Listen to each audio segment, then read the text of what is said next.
Welcome to Uptown Radio. It's February 6th. I'm your host, Hannah Weaver. Players in the National Women's Soccer League reached a settlement in an abuse and harassment lawsuit against the league for $5 million. We ask a lawyer, what does that number represent? $5 million doesn't go very far in today's society, unfortunately.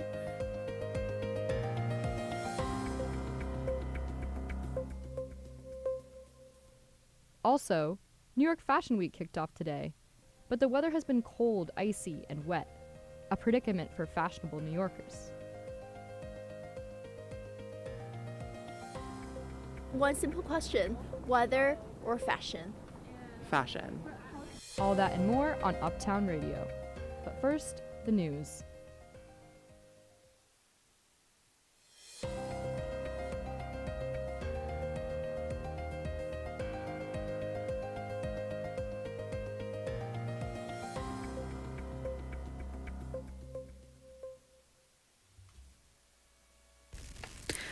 Live from NPR News in Washington, I'm Lakshmi Singh. More than 2 million federal workers now have a few more days to decide whether to take the Trump administration up on its offer to stay on the job or leave now with nearly 8 months of pay. Today, a federal judge in Boston pushed back tonight's midnight deadline to at least Monday. Meanwhile, groups are suing over the administration's deferred resignation program.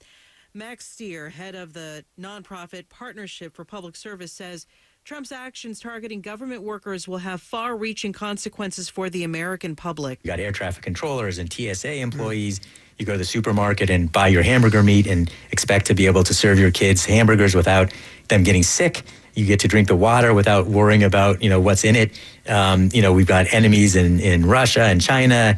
You have cyber attacks, and all those things we're protected against by federal employees. Max Stier speaking to NPR's Here and Now. A federal judge is ordering the government to limit access to the U.S. Treasury Department's payment system. NPR's Shannon Bond reports unions representing federal workers sued the Treasury over fears sensitive data are being shared with the Trump administration's government cost-cutting team helmed by tech mogul Elon Musk. The judge's order allows 2 special government employees at Treasury who are connected to Musk's Doge team to continue accessing payment records on a read-only basis. But it bars them from sharing information outside the Treasury Department. Musk's Doge team has been seeking access to information and systems across federal agencies, raising worries highly sensitive data could be compromised. The Treasury system processes trillions of dollars in federal spending every year, including Social Security and Medicare benefits. The judge's order is temporary while the union's lawsuit moves forward. Shannon Bond, NPR News. The Israeli military says it has sentenced a soldier to 7 months imprisonment for abusing Palestinians detained during the war in Gaza. It's the first time Israel has convicted a soldier for conduct in this war, as NPR's Daniel Estrin reports from the Israeli-occupied West Bank. The military says over 3 months, the soldier beat bound and blindfolded Palestinian detainees and struck them with his weapon, which he documented with his cell phone. Other soldiers participated, but they were masked, and the army says it doesn't know who they are. The soldier was sentenced to 7 months in prison in a plea bargain. The Israeli military says it's the first conviction of a soldier during the Gaza war, and it says it shows a commitment to accountability. This case took place at a facility inside Israel, where there have been widespread accounts of severe abuse by soldiers, including life-threatening assault. No soldiers have been convicted for any abuses committed inside Gaza. Daniel Estrin, NPR News, Ramallah. U.S. stocks have ended the day mixed. The Dow closed down 125 points. This is NPR News. And you're listening on WNYC in New York. I'm Sean Carlson. It's 37 degrees at 4:04. New York City hospitals are advising employees on what to do. From Columbia Radio News in New York, I'm Mojesh. District Attorney Alvin Bragg has announced that Dacram Armstead, 32, has been indicted for hate crimes. Armstead is accused of attacking women last spring across New York and has been charged with 3 counts of third-degree assault. Some women were afraid of what seemed like random attacks. In a statement, the DA said, quote, as alleged, Dacram Armstead targeted 7 women in a pattern of misogynistic attacks throughout our borough.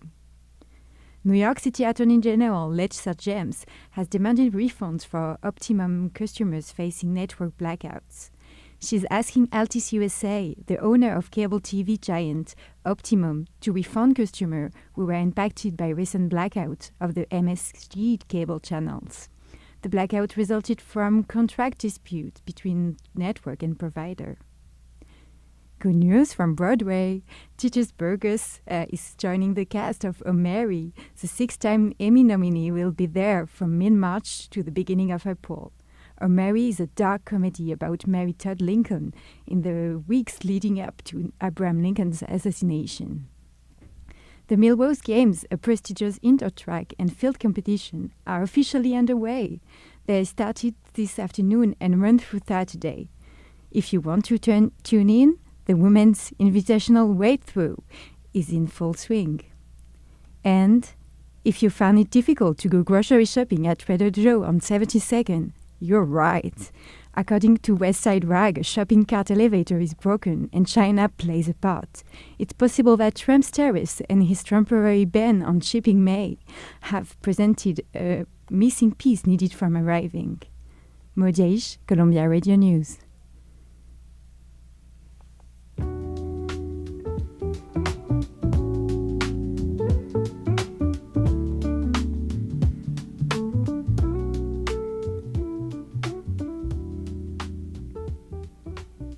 The store is called Foodies Organic Market. Haitham Hassan, Williamsburg deli owner. This is the best deli in the world. Being more open-minded and not being such a dinosaur, there's a lot of people that own delis and they're stuck in their old ways, the way things were in the 90s and the 80s. They're not willing to add new items. It's like they limit themselves. I eventually want to make this store a franchise. I'm already working on getting aprons that say Foodies. It's not only a good business venture for me, I love to serve. It feels really good when you satisfy customers, you know. I really enjoy what I'm doing. Like, I'm very passionate about this. I've never been to a neighborhood as kind and as welcoming as Williamsburg. It's truly the best neighborhood in Brooklyn. Hopefully, I'm here to stay for the long term. You're listening to Uptown Radio, Thursdays at 4. National Women's Soccer League athletes were awarded $5 million in a settlement announced yesterday. This comes after a 3-year-long lawsuit filed by attorney generals from New York, D.C., and Illinois on behalf of players in the league. The lawsuit claimed there has been systemic harassment and sexual misconduct against athletes. I spoke to Martin Edel, co-chair of Goulston and Storr's sports law practice, about how the settlement might change the culture of the league. So I think this is a win-win situation. It is a win for the National Women's Soccer League, and it is a win for the players. I'll come to the $5 million settlement fund in a moment. But this shows a recognition by the league that there has been systemic discrimination.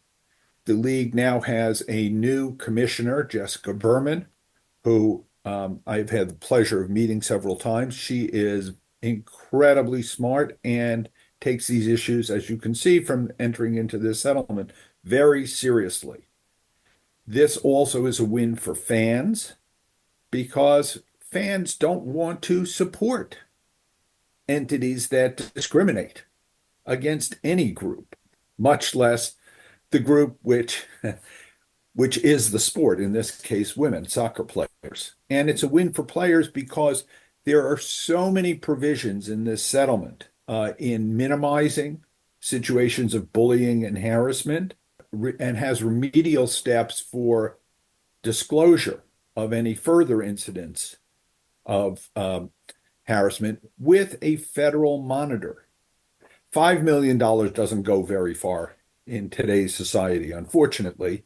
And given the number of complaints, it probably won't do much to compensate players, but it will go a ways towards creating an environment which is less hostile to women.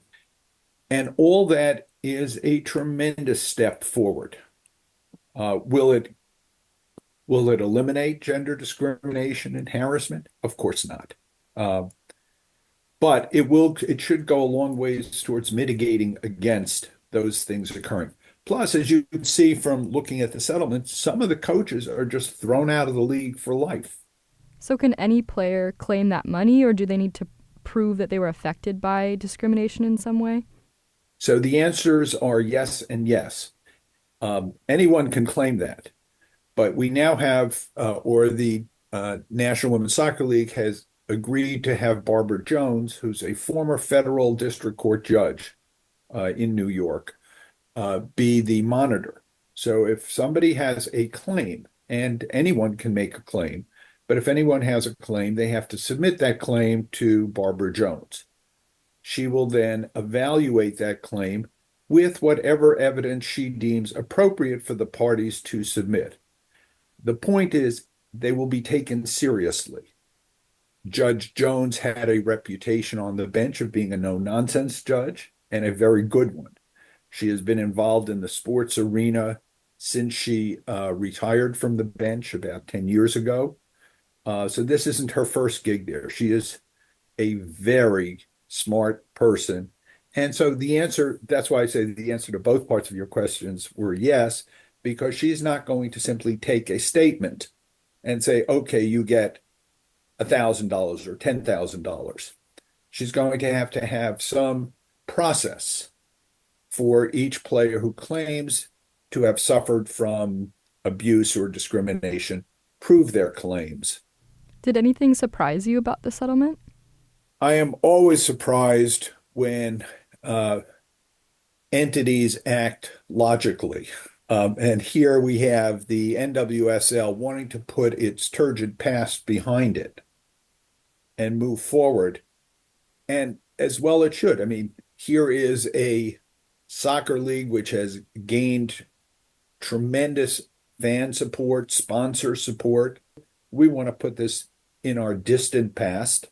We want to move forward as best we can. And while we may not have instituted everything on our own, the fact that we have the impetus from these states' attorneys general is a good thing. Let them monitor, because we want our women to feel safe as players. We want our back office people to feel safe. We want our sponsors to know that they're investing properly. We want the media to know that it's the right sports entity to broadcast. And we want our fans to know that we take their concerns seriously as well. Martin Edel, thank you so much for being here today. Thank you, Hannah. This has been a pleasure. The musicians in here are really nice guys. They're just about the music. David Munez, busker, Strawberry Fields. Here comes the sun, I say, it's all right. This is a part of the park that Yoko Ono dedicated for her husband John, and it was a trail. It wasn't any concrete or anything. And this is where they used to come with Sean when he was a little baby. Many times I was sitting in here and she played. But one time, I was sitting in here playing over there.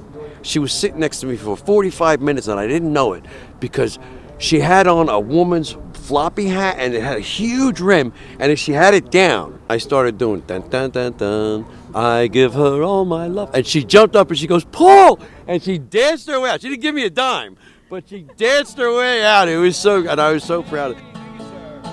Whisper words of wisdom, let it be. You're listening to Uptown Radio, Thursdays at 4. Today marks the start of New York Fashion Week, which, as many of you may have noticed, included some sleet and snow. Our reporter, Joya Ma, was on the ground at Chelsea Market this morning, asking fashion lovers one simple question. What do they dress for? Weather or fashion? I'm standing right inside the Chelsea Market. The event will take place at West Edge, New York City, located on 3rd floor. The employees are setting up the space and preparing for the spectacle tomorrow. This will be one of the many events of New York Fashion Week, kicking off a series of high fashion model casting and photo shoots. New York Fashion Week is highly exclusive and can be only entered upon invitation. Unfortunately, Uptown Radio is not invited, but I showed up anyway. Estefania Mendez, an employee at Alice and Olivia, is preparing for the show on Saturday. It's not like most fashion shows where it's kind of like you walked on a runway. It's more of a presentation. So you kind of like go through and you see the presentation in the collection for the following year, which is pretty fun. So there's like nice settings, there's like DJs and all that stuff. So, one simple question, weather or fashion? Fashion. I've always been a fashion girl. I'm from Texas, actually, and it's really hot in Texas, but also now I'm based in New York and it's also really cold. So fashion, you need fashion to like live in the weather, so.